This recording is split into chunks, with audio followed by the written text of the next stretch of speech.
Alexis Poulain, sans réserve, l'invité.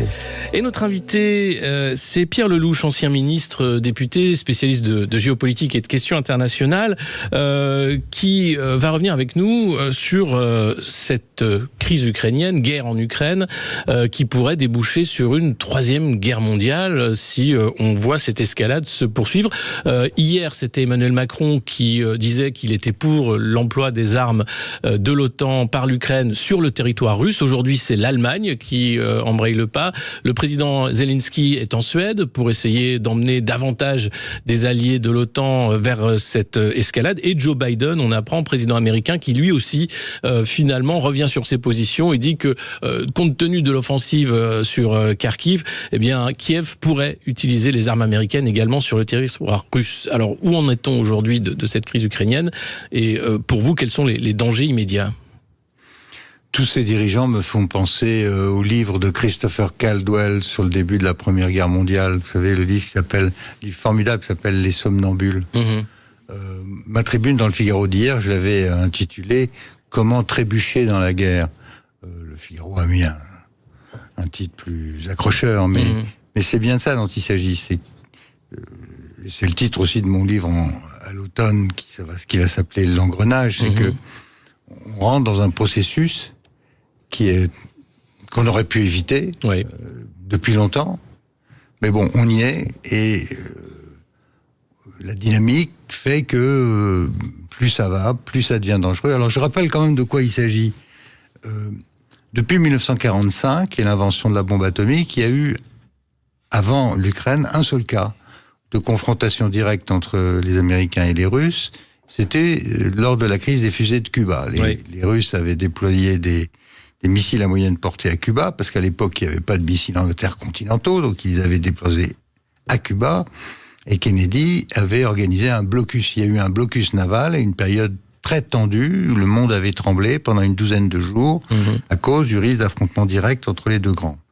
Là, ça fait 2 ans et demi, que 4 puissances nucléaires se font face à face autour de l'Ukraine, les États-Unis, l'Angleterre et la France d'un côté, et la Russie de l'autre, autour de ce pays tampon qui s'appelle l'Ukraine, et dont le sujet, c'est au fond le statut neutre, pas neutre, à l'ouest ou à l'est. C'est ça l'histoire de l'Ukraine depuis son indépendance il y a 30 ans. Et c'est ça que je raconte dans mon livre.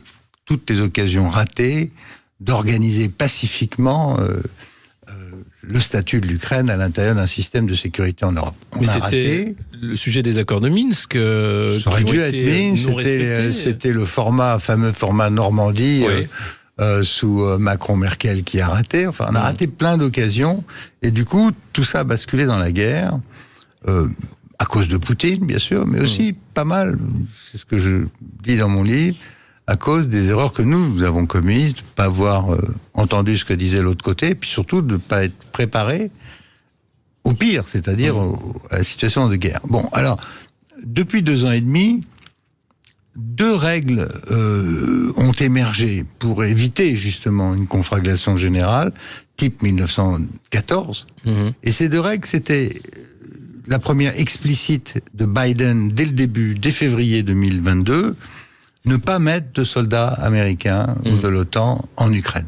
No boots on the ground. Pas de soldats c'était la ligne rouge évidente. Cette ligne rouge a commencé à être entamée par le président Macron le 26 février dernier, quand il a commencé à dire, mais en fond, pour reprendre l'ambiguïté stratégique, il faut mettre, pourquoi pas, des soldats en aide à l'Ukraine. Bien. Et il n'a cessé de répéter cela depuis 3 mois, recueillant depuis d'ailleurs le soutien des Baltes ou des Polonais qui sont les plus exposés. Les Américains sont toujours sur une ligne, pas de soldats en Ukraine. Puis il y avait une deuxième limite qui consistait à livrer un maximum d'aide militaire à l'Ukraine, mais à condition de confiner la guerre géographiquement sur le territoire ukrainien. Au fond, il y avait une sorte de deal implicite. Les Russes n'interrompaient pas le flot d'armes occidentales vers l'Ukraine, et il y en a eu beaucoup, quelque chose comme 200 milliards d'aides militaires depuis 2 ans et demi, c'est sans précédent, une quantité d'armement considérable. Mais de l'autre côté, ces armes, elles ne tapaient pas le territoire russe. C'était ça la contrepartie de cette règle implicite. Or, Il se trouve que depuis l'échec, il y a 1 an, de l'offensive ukrainienne, la fameuse de juin 2023, sur laquelle tout le monde comptait pour mettre fin militairement au conflit, repousser les forces russes hors des territoires occupés, depuis, l'initiative, en fait, est en train de passer côté russe, l'armée ukrainienne est en grande difficulté, et naturellement, Zelensky, il est dans son rôle en essayant d'aller vers l'escalade et vers l'internationalisation de la guerre.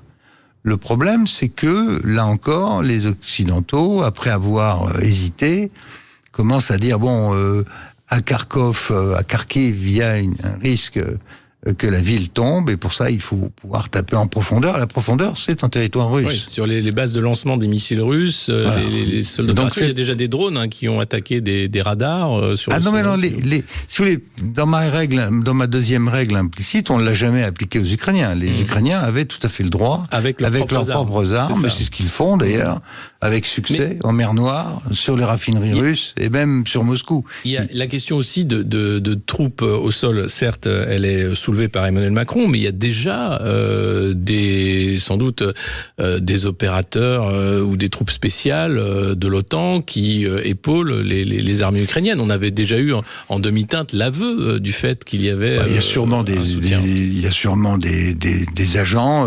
Le New York Times a parlé de 14 réseaux, de 14 agences CIA le long de la frontière. Il y a sûrement des espions en tout genre. Après, entre des techniciens et puis une présence militaire forte, c'est une autre histoire. Ensuite se posera une autre question qui est les techniciens qui font marcher les missiles à longue portée. Voilà. Donc on est dans une zone qui est pas claire et qui est potentiellement dangereuse. Voilà. Après, j'espère que les dirigeants qui nous gouvernent ne sont pas comme les somnambules de 1914 et que tout ça va pas dégénérer. Parce que il y a la cérémonie du débarquement qui est prévue le 6 juin. Emmanuel Macron a décidé de ne pas inviter la Russie. En revanche, le président ukrainien Zelensky sera là, Joe Biden également. Et Emmanuel Macron prévoit de faire des annonces. Et on a vu un pas de deux entre la France et l'Ukraine sur déjà l'accueil de formateurs auprès de l'armée ukrainienne, démenti par le ministère de la Défense français. Mais là, si déjà dans la presse on entend parler de ces annonces, c'est qu'elles risquent d'être assez cruciales, non, pour la suite des opérations? Oui, j'ai l'impression que compte tenu de la réticence américaine, les Américains campent sur une ligne, on ne veut pas faire de troisième guerre mondiale en Ukraine, ils ont d'autres soucis, leur souci principal c'est la Chine, donc ils n'ont pas du tout l'intention de s'engager dans une guerre en Ukraine, ni même d'ailleurs de prendre l'Ukraine à l'intérieur de l'OTAN, sinon ça se saurait. Oui, ça a été annoncé d'ailleurs en disant que des négociations pour parler sont pour plus tard, bien plus tard. Oui, on a vu à Vilnius l'été dernier, c'était l'occasion de faire rentrer l'Ukraine dans l'OTAN. Les Américains ont dit non, tant que la guerre continue, pas question, etc. Donc, c'est une des questions majeures d'ailleurs. Qu'est-ce qui se passe après la guerre? C'est ce sur quoi j'ai travaillé dans mon livre. C'est ça qui est très très important. Mais d'ici là, moi j'ai un regret. C'est que cet anniversaire très important, 1944-2024, il aurait pu être l'occasion d'essayer de relancer le mot tabou que personne ne veut prononcer, qui est le mot négociation. Il y a bien un moment où cette guerre va s'arrêter. Soit elle s'arrêtera sur la capitulation de l'un ou l'autre, soit par un accord, un armistice, un cessez-le-feu. Et quelque chose qui fera qu'on peut ensuite espérer reconstruire et refabriquer un système de sécurité en Europe. Mais ce mot, personne ne va entendre parler. Or, l'occasion, elle était là en réalité. Mais il y a quand même les Chinois qui essayent de pousser vers une issue diplomatique. On a l'impression que... Non, les Chinois ne s'en mêlent pas. Le président de la République a tout fait pour faire de Xi Jinping l'arbitre de paix. Ils ne veulent pas s'en mêler. C'est leur intérêt chinois de laisser leur allié vassal, la Russie, s'embourber dans la guerre, et les Occidentaux aussi.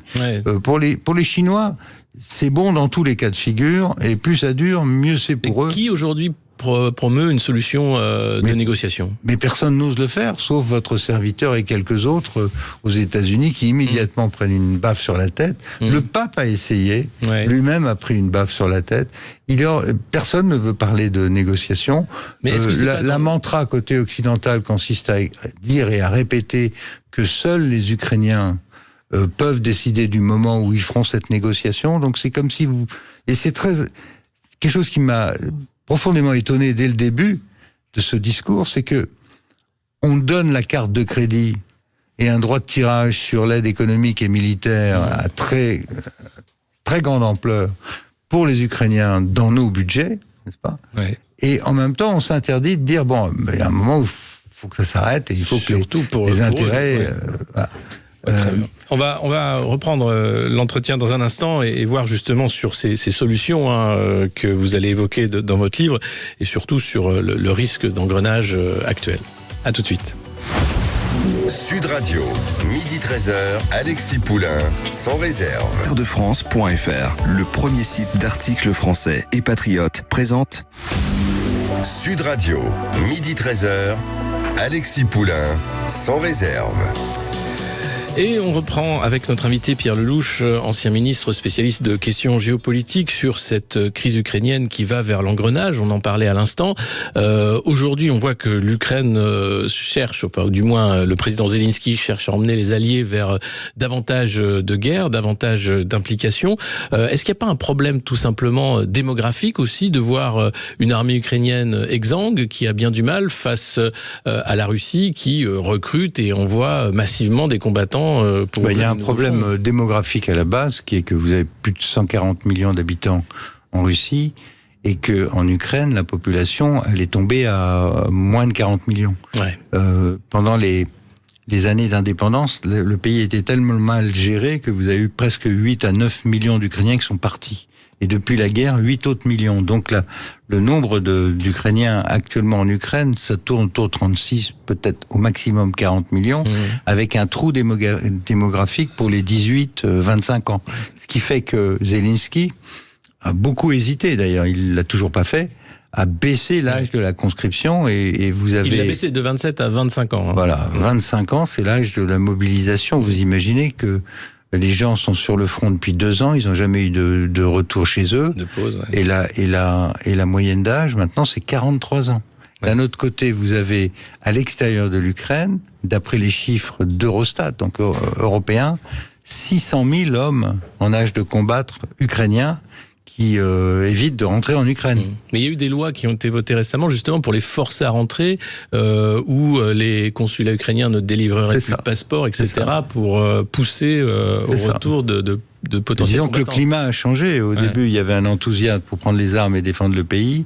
Depuis, vu le nombre, le massacre, c'est une guerre extrêmement meurtrière, meurtrière, qui est équivalente à celle de 14-18 en termes de tranchées, mais pire encore, puisque bon, il y avait des dirigeables, aujourd'hui vous avez des drones, donc les gens sont littéralement massacrés.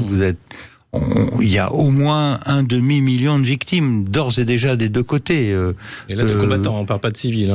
Là, on parle que des combattants. Ouais. Donc, c'est extrêmement coûteux, c'est dramatique pour ce malheureux pays qu'est l'Ukraine. C'est pas bon non plus pour la Russie. Moi, je vous dis, je suis profondément triste de voir que cette situation ait pu dégénérer à ce point par d'une part l'aveuglement de Poutine d'un côté, puis de l'autre côté notre surdité.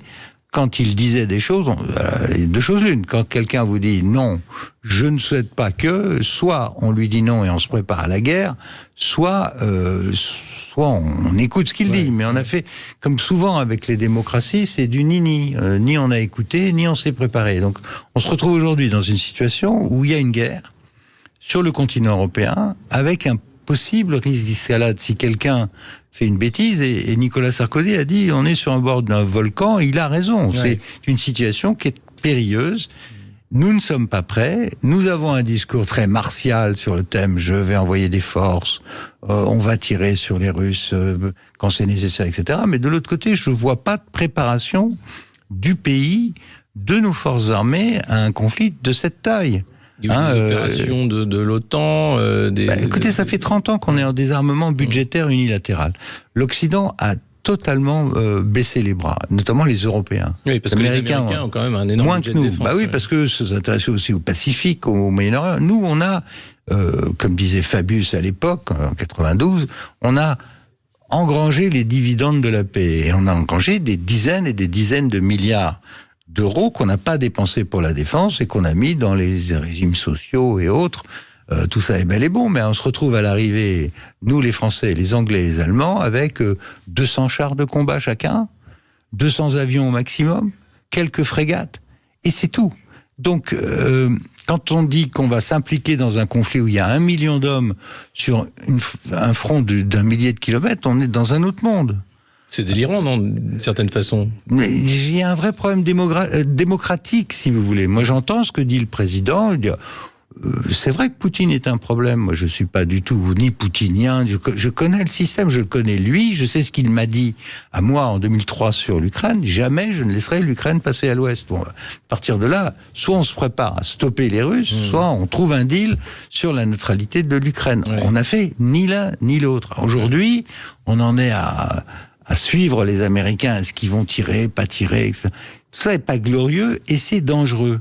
Donc, à minima, ce que je souhaiterais, c'est que la démocratie soit appliquée. Vous savez qu'aujourd'hui, je crois que les Français ne le savent même pas, la décision d'emploi des forces, c'est l'article 35 de la Constitution. C'est-à-dire que le président seul peut décider de l'emploi des forces et revenir au Parlement pour une information 3 ou 4 jours plus tard, pour une déclaration sans vote. Alors, ça allait très bien quand on faisait des interventions à minima. Enfin, Barkhane, c'était important, mais à minima en Afrique. On prévenait, et puis on revenait 3 mois après. Mais quand il s'agit d'un conflit de très haute intensité en Europe, ça mériterait au minimum un débat de fond avec les formations politiques, de préparer le pays. Si on rentre dans ce monde-là, alors il faut se préparer. Moi, ce que je crois, c'est que cette guerre d'Ukraine est en train d'avoir des conséquences bien plus graves que la guerre d'Ukraine elle-même. Elle est en train de provoquer des changements systémiques dans le monde entier, d'organiser des nouvelles relations, des nouveaux clivages qui vont être extrêmement compliqués pour l'Europe. Sur les BRICS, on le voit aussi. Bien sûr. Ce qui s'est passé en Afrique n'est pas non plus étranger. Vous savez ce qu'on a fait, nous, avec cette histoire, qu'on a mal gérée? On a fabriqué, d'abord, le cauchemar de Kissinger, c'était l'alliance sino-russe, c'est fait. plus 2 cavaliers de l'apocalypse en plus, Corée du Nord et Iran. Donc maintenant, vous avez une alliance militaire entre la Russie, la Chine, la Corée du Nord et l'Iran. C'est-à-dire 4 puissances nucléaires qui sont résolument hostiles au modèle occidental et qui veulent le dominer, chacune à leur manière. Les Russes veulent redevenir la puissance dominante en Eurasie, les Chinois veulent dominer la planète. On a ça comme problème maintenant, à cause et autour de cette question qui était au départ extrêmement limitée, à savoir quel était le statut du Donbass et de la Crimée. Passionnant, mais enfin... pas de nature à changer la nature du... Eh ben si, on a changé la nature du système mondial. Et des relations internationales. Et donc je crois que c'est à ça qu'il faut se préparer. Ouais. Et c'est pour ça que je dis que l'occasion là, du 80e anniversaire du débarquement, c'était l'occasion de réouvrir la négociation. Plutôt que de dire aux Russes, vous venez pas, on veut pas vous voir, on veut pas vous parler, c'est la guerre totale. C'était peut-être le moment de se dire, bon, comment est-ce qu'on peut rebâtir un système de sécurité en Europe et comment éviter qu'on reparte pour 50 ans de... Il y a la question ukrainienne aussi, parce que vous parliez de Nicolas Sarkozy, dans un entretien au Figaro, il explique que l'Ukraine est un pont entre le monde slave et l'Europe, et que sa vocation est de maintenir ce lien entre 2 mondes qui ne se ressemblent pas, mais qui doivent coexister. Ça aussi, cette question de la position de l'Ukraine, de l'histoire aussi de l'Ukraine, avec une communauté russe importante, elle est niée systématiquement. Parce que personne ne la connaît. Les grands historiens de l'Ukraine dans les années 90-2000, comme Kapler, l'Autrichien, disait que l'Ukraine était un point blanc dans l'histoire de l'Europe. On s'en est pas intéressé. On s'en est pas intéressé ni après, au moment de la signature du traité de Versailles. Une délégation ukrainienne est venue, mais enfin personne l'a reçue. On s'en foutait. Pour les Occidentaux, il y avait que la Russie. C'était la petite Russie. C'est ce qu'on appelle ça, la petite Russie. Bon. Or l'Ukraine, c'est un pays très complexe, composé d'une partie occidentale qui est très proche de la Pologne, de l'Allemagne, du monde européen, et une autre à l'est qui a été colonisée par les Russes, prise de la Crimée par Catherine II, puis colonisation de ce qu'on appelle aujourd'hui le Donbass, industrialisée par les Russes. Donc vous avez cette division interne du pays qui a naturellement été gommée par la guerre, mais qui est très profonde. Et c'est pour ça que ça pouvait être... On aurait pu trouver une sorte d'équilibre entre les deux mondes, mais ces occasions ont été ratées. À la fois par la mauvaise volonté des Russes, évidemment, qui voulaient garder la mainmise sur une zone d'influence dans leur ancienne République, et puis par notre incapacité à nous, occidentaux, d'avoir une stratégie et sur la Russie et sur l'Ukraine. Et c'est ce ratage qui est celui des 30 dernières années que nous payons aujourd'hui dans la guerre, et que ces malheureux qui meurent tous les jours payent dans la guerre. C'est terrible. Merci beaucoup Pierre Lellouche pour ces mots et ce témoignage sur l'Ukraine.